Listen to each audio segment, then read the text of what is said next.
Hello students, welcome to the second semester Generic English course. I am Dr. Vidya Patil, serving as Associate Professor of English at Government First Grade College for Women, Bidar. I will be guiding and assisting you during this course. In the previous video, we have discussed about the topic synonyms. Now, in today's video, we will be discussing about the topic antonyms. Antonyms are nothing but opposite meaning words.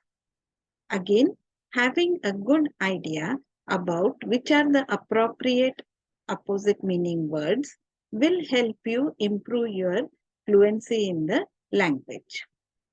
So, knowing which word to be used in which place so that you are able to convey the meaning effectively is very essential. In today's video, we will try and understand what are antonyms and what are the different types of antonyms. In the first unit, receptive skills, we are learning how to improve our listening and reading skills.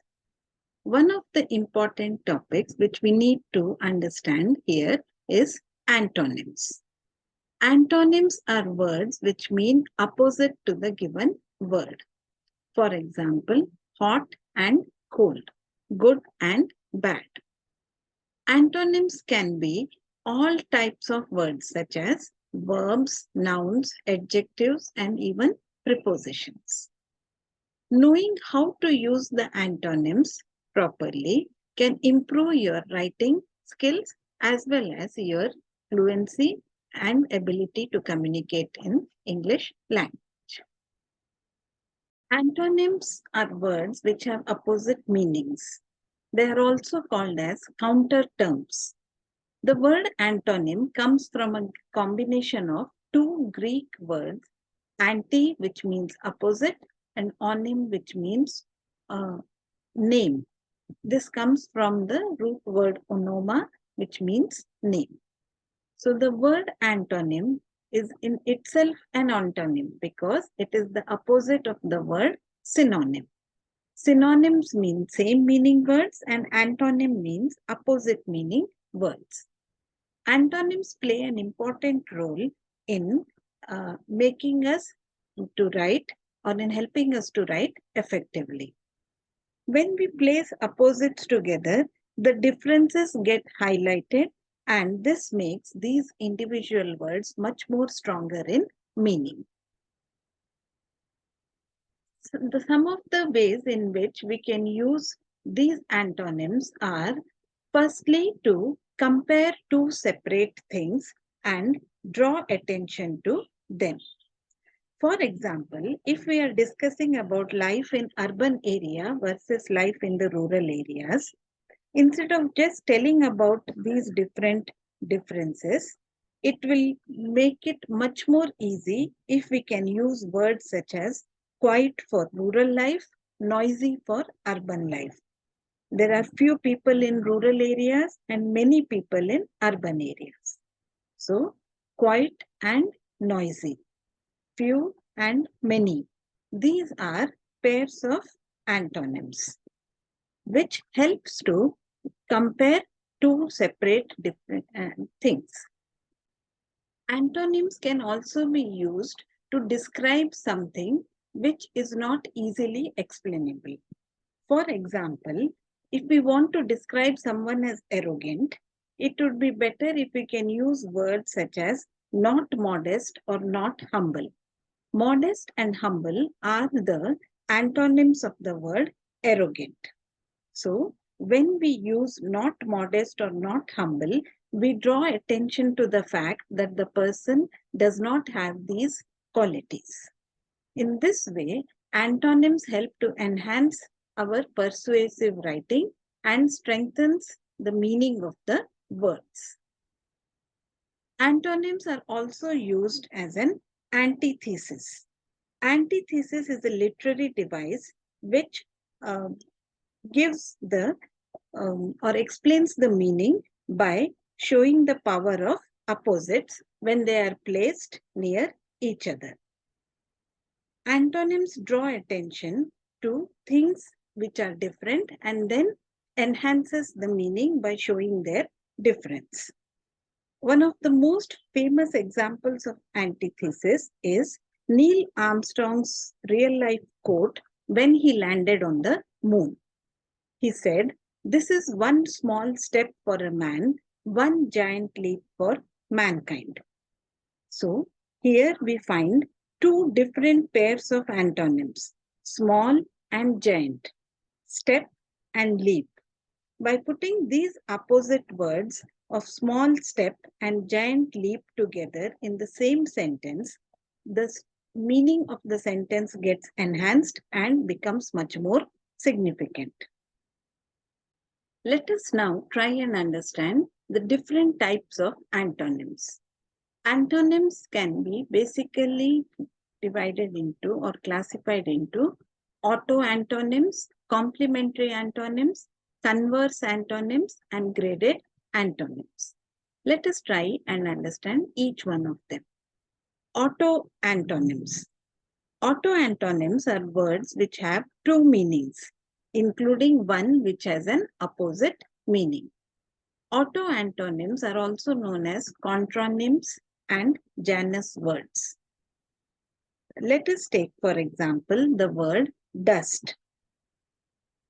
When we use dust as a verb, it is an example of an auto-antonym. One definition means to lightly cover with fine particles. So, dusting the strawberries means covering it with fine particles of sugar. The other meaning is to clean away. So, dusting the table means removing the dirt. In this way, this same word can convey two completely opposite meanings.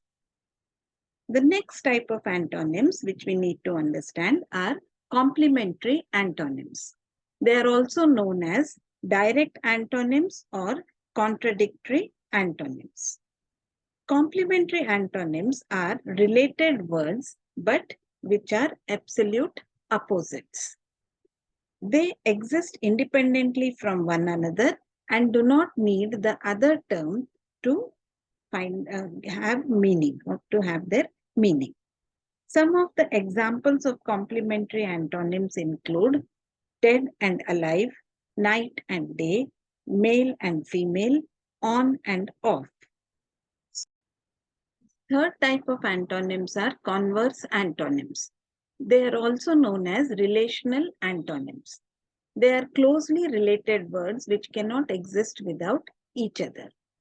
One of the best examples of these are teacher and student. Neither can exist without the other, though their roles are completely different. So, they play opposite roles in a mutual relationship. Some of the other examples of such converse antonyms are near and far, buy and sell, left and right, parent and child. One more type of antonym are the graded antonyms. Graded antonyms are variations of the same word but with different meanings. They are also known as polar antonyms or gradable antonyms. They are opposite amounts of the same quality. For example, we can say that new and old, hot and cold, long and short.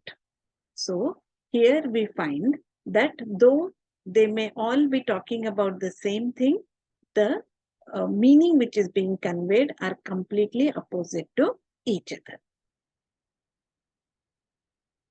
In English language, there are certain antonyms which are usually formed by using prefixes. Prefixes, as you have already studied, are small syllables of around 1 to 3 letters, which when attached to the beginning of a word, changes the meaning of the word. There are a few prefixes which when added can reverse the meaning of the word or form opposites. But We need to be careful when we are using these prefixes because not every word can add a prefix and change its meaning.